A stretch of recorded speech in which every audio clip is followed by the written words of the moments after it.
What's up, Barbarians? Today we have the Mono Rupture Barb, and Mono Rupture is very powerful. It is awesome for clearing trash, not so good for the pit pushing bosses. This is my favorite build for the Infernal Hordes. Everything is maxed out, we don't need any potions whatsoever, but we are going to use the attack speed potion and Soothing Spice. We're going to show off how awesome Rupture is with the Infernal Hordes. Literally, you're just going to go around and rupture everything. Everything dies automatically. This is a very fast build. And for the pits, it's really good at the actual level, but bossing, not so much. The boss takes forever with Rupture. That's why I would use Flay. I would definitely use Flay. Flay's just way better. It can kill bosses a lot faster. Lair bosses, though, not so bad. We are a little slow, so I do also have on Rallying Cry. That's the only reason for Rallying Cry.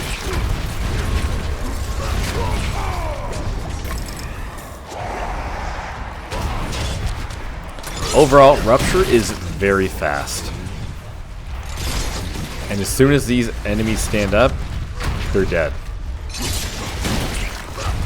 We can show part of a pit push, and then we will show part of the boss, which I will not fully kill, because you're going to see how painful it is. But for lair bosses, Infernal Hordes, this is awesome.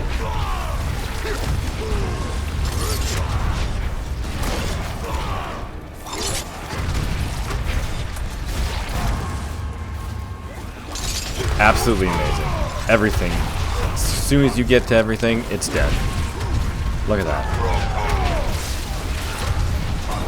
You can literally just spam Rupture. You don't really need to hit any other buttons. I do like to use Steel Grasp because it's just a way to gather enemies in. Okay, 1300 ether. That's kind of average, not the best for this build, but that's what you can expect playing solo and getting random choices. I didn't choose a single Chaos Wave. Let's kill Bartuc and show off how Rupture is with Bartuc, and then we're going to show how it is versus in the pits. Very big difference, and that's why this is a great speed farm Infernal Horde build versus pit pusher. Okay, here we go. So it does good against Bartuc, as you see here. We're still going to kill him in like 10 seconds, maybe less. But the pits, whole different ballgame. Okay, we are in pit 19. And this thing wrecks.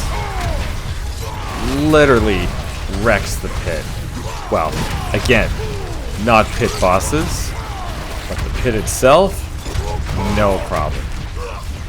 The actual levels. And that's why I think Flay is still the better choice.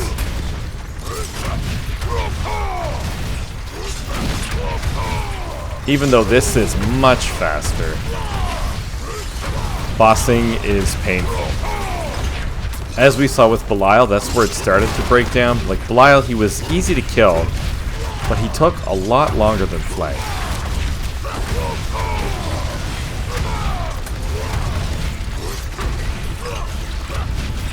See, we're even standing still. We're not even actually gathering things up like we should. If we gather things like we should, enemies here, watch this. Look at this.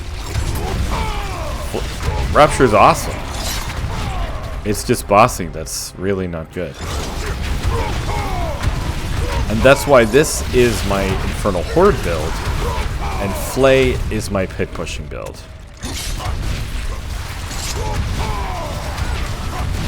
You're probably saying, that's crazy, because look how good this is doing. This is crushing it. I refuse to show off the whole pit 90 boss fight, because it's that long. It's painful. It's so painful. But this is really fun, just to sit here and just rupture everything.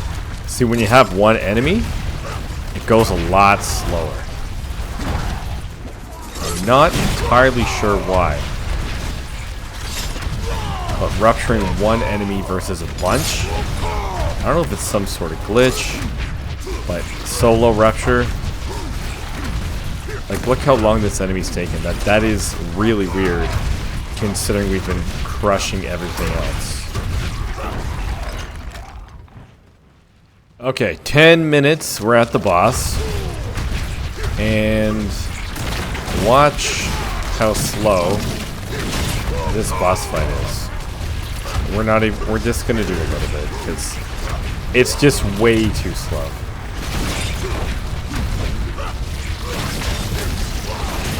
I feel like you gotta rupture honestly for like 5 minutes.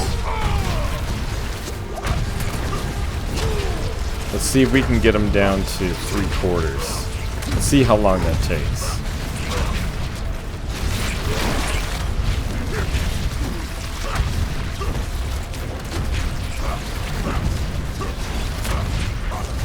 Okay, so almost there. With Flay, we would be probably halfway done his health by now.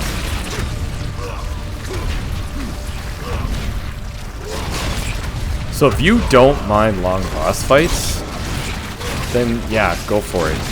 Rupture is technically more powerful. But for me, we've already been a minute. With Flay, most boss fights are 2 minutes max. This one's gonna be like 4 minutes. There, we got him to... So, we have 1/4 of his health down. And that took almost 1.5 minutes. Pit pushing with Rupture is painful. Infernal Hordes, Nightmare Dungeons, speed farming, absolutely amazing. This build is my go-to for Infernal Hordes and for if I just want to do some Nightmare Dungeons, and I use Flay for pit pushing and lair bosses. In the helmet we have the Harlequin Crest. You could use the Air of Perdition, I don't have that yet. Then we have Unbroken Chain. And we use Unbroken Chain instead of Battle Trance for a couple reasons. One, we don't need critical strike chance. 2, we already get maximum resource from Lochran's Talisman. And 3, Unbroken Chain has ranks of Slaying Strike, which is a multiplier. If you don't have Unbroken Chain, you could use Battle Trance, but I find Unbroken Chain works better. Then we have the Rage of Haragath, Lochran's Talisman. This is great for any bleed build that uses the Magnum Opus, which is in our boots, Magnum Opus. For a 2-handed mace, we have the aspect of Earthquakes with a triple masterworking on chance for Rupture to deal double damage. You only need chance for Rupture to deal double damage on one weapon as long as you can get it as close to 100% as possible. Then we have the Saber of Tassagal. This is great because it has ranks to Warpath, Core Skills, and Strength. Then we use the Third Blade. This allows us to spam Rupture all day. Then we have the aspect of Delayed Extinction. You could also put Encroaching Wrath, but because Rupture is not good at bossing, I decided to have more of a straight damage with this instead of every 3 hits have a big hit. This gives us a straight multiplier to our Rupture instead of 1 hit every 3 or 4 hits. We do have a greater affix on damage over time. That would be better if it was critical strike damage. And for your other temper, you are looking for ranks to Warpath. We have the Ring of Starless Skies, Wanton's Rupture. Wanton's Rupture is amazing, but I find it works better on a ring as we have better multipliers that we can put on our 2-handers. Then we have the aspect of Iron Warrior. Very important to have a greater affix on strength and to have ranks to cut to the bone. Our runes are Lithtek and Yule Lum. Because every other skill has a cooldown except for Rupture, this makes sure that our Fury is always 100%, which gives Magnum Opus to make sure that we have max damage with our Rupture. And we do also use a 2-handed sword, so we take advantage of the 30% increased bleeding damage. Our weapon expertise is 2-handed axe. Our chaos perks are Accelerating Chaos, Marred Guard, Raging Chaos, and a Beast Cornered. Single-minded Fury still isn't good for how I have things set up. And the biggest reason for that is because critical strike damage is the best way to scale bleed. We lose a lot of damage. because we have to take these two weapons off, as we need to spam with the third blade. If you don't want to spam with the third blade, you would have to use the Fields of Crimson.